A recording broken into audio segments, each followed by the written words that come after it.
Hey YouTube and wrestling fans, this is Old School Ted 1 coming to you with my overview review of Bryan Danielson. Kind of my cute play on words there. And I kind of started doing this week. I was going to do a preview on Monday of what may happen, so we could go through Raw, and then on Wednesday I'd give sort of an overview review of what has happened. And a lot has happened in a very short amount of time. He scored his first win with a small package. In a match that he had all of 2 moves. He took a back body drop and then got a small package on Santino Marella, which doesn't account to much. It's not even really a cup of coffee in the WWE, but there you go. And then he got let go based on his comments saying that he thought he should be eliminated because of his record. Interesting the way that it happened. More importantly, let me first off say, don't panic.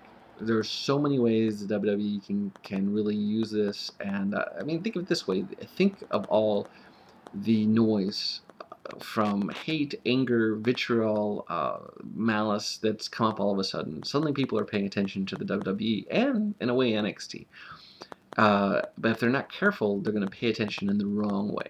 We're talking about a show that scores about 1 million viewers a week, roughly around 1 million from what I've seen. And let's just say, let's be on a small side, that 50,000 viewers will disappear because no Bryan Danielson. And give me a bit, I gotta get back to used to calling him by his proper name. So no Bryan Danielson, 50,000 people drop off. That's 5%. Realistically, I could say, I think it could affect up to 20% of their overall viewership. I could see 200,000 people to suddenly stop watching it over the course of like 2, maybe 3 weeks. Because that's probably the number of diehard fans, or at least fans that have generated interest because of his past work, his YouTube videos that you can see him wrestling. I've got a bunch favorited up if you want to take a look at some. He is very, very talented, and for the WWE just to throw him away doesn't make any sense. And the way that Cole wouldn't shut up about him the rest of the show kind of gives me the idea that he may be back. Now, in my NXT review video, I went over some of the ways that you could stay within NXT, and I'll do that briefly before I get into the other options.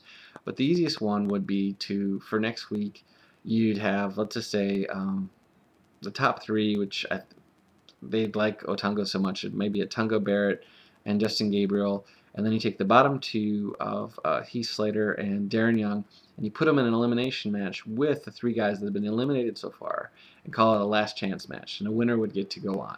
So then you would have, that's one way you could have Bryan Danielson win that match. You could even make the whole hour of that match, make it an elimination match, and give him 40 minutes to wrestle.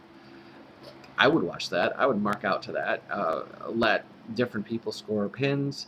As long as Bryan Danielson wins at the end, then you can have Cole complain about saying, oh, he got eliminated, but he's back, and let the pros vote on him. And I have a feeling the pros would want him back. That's another way to have him back, is have a pros pick, where the pros pull someone who's been eliminated and put him back in. I think you would definitely see that happen if the pros could pick someone eliminated and bring him back in.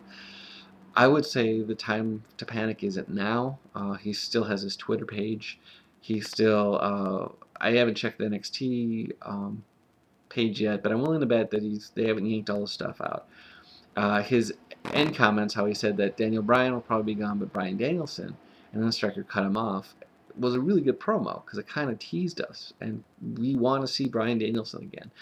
I've said from the beginning that I wasn't that big of a Bryan Danielson fan when he first began to wrestle.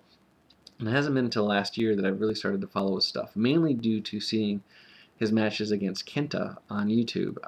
Kenta is an amazing performer from Noah Wrestling in Japan, and they had some great matches.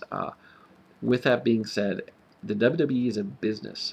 They do not want to lose money. They want to gain money from resources that they don't, from sources that they haven't already tapped.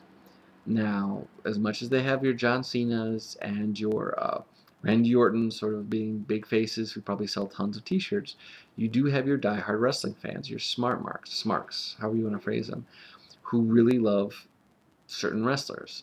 The internet's definitely keeping Matt Hardy around, I'd argue.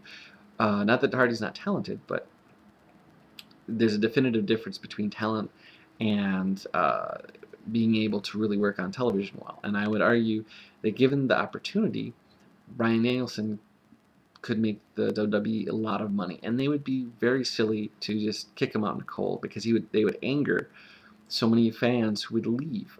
And even if they didn't show up for shows, they could affect the bottom line.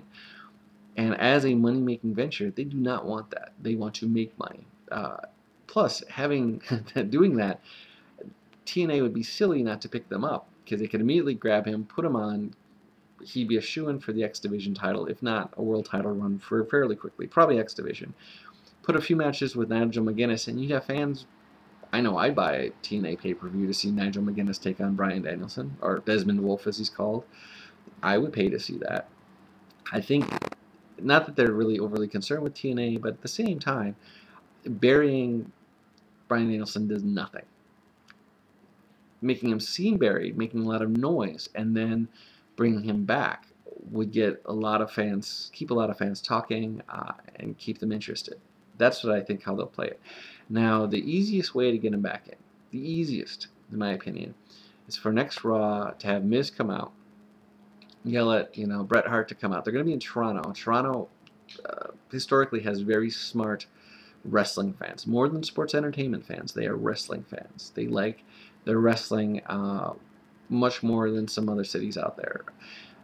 And because of that, if Bret Hart were to come out and say, I physically cannot wrestle you, but I found someone to replace me, and brings out Bryan Danielson, he could say something, you might have heard of him, and then you could have Miz laugh about it. Or even Miz go through, have Bret Hart name a couple different opponents and have Miz say, no, I have to agree to it. And then have him bring out Bryan Danielson. And then Miz could cut a promo saying, I wanted to beat this guy, here's my chance to beat him up. He's eliminated, he's a loser. At which point you'd have fans marking out for The Miz, because they would be saying some things that Michael Cole and WWE has been saying about Bryan Danielson. And you have Bryan Danielson fans marking out because you know what would happen next. In the ring, he wouldn't even have to win the title. It would be nice, but he wouldn't have to. He could literally just get disqualified, beating the crap out of him, or have Miz run for the hills, which would also be a good ending, and just in terror, if you will. And even if he dropped the belt, that wouldn't be bad. They'd still have their shot at the unified title coming up. You could build up to a feud. Perhaps Bryan Danielson's the reason that Miz and Jericho don't win the unified title at the upcoming pay-per-view. There's a lot of things they could do, but the easiest way would be to have Bret Hart call him out as a replacement. I've heard other people talk about it, but even before I heard that, I thought of it. That was the easiest way to do it. I see him more on Raw than SmackDown, at least to start, because of the Miz connection.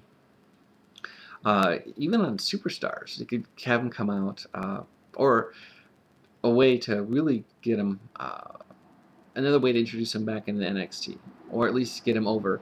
It'd be to have Wade Barrett come out, or Otunga, or Justin Gabriel, one of the top 3 guys, come out, and essentially have Bryan Danielson come out and beat them. There you go. There's a few ideas. That's my overview review. Till next time, Old School Ted 1. Take it easy.